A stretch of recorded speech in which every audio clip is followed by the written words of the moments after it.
Hi, welcome to Data Shark Academy. So far in the course, we had been importing entire table from relational database. In this section, we will use columns directive provided by Sqoop. This directive lets you specify the list of columns from the source table which should only be imported into the Hadoop. This directive is very useful in case you want to store specific columns in Hadoop and you do not need entire table.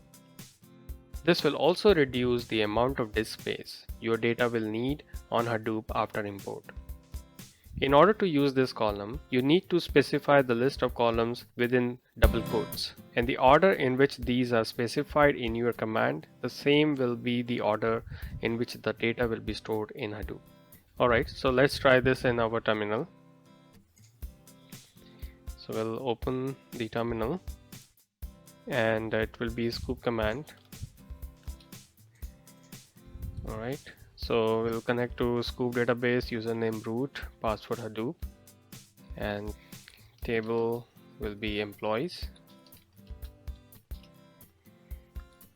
and we need columns.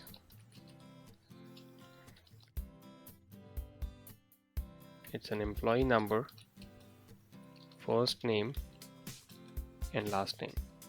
These three columns we need to pull from employees table. And we want to store it in target directory sqoop employees calls, and the driver is MySQL JDBC driver. Let's run this.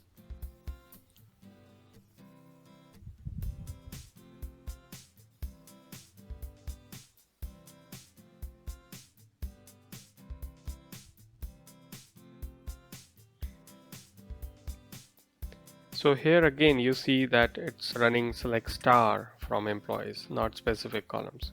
But when it will store it in the Hadoop, it will only dump the data for those three columns. Alright, so let's look at the Hadoop side.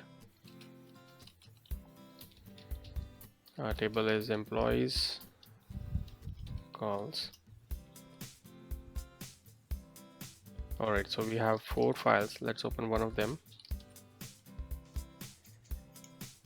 Alright, and hit 10.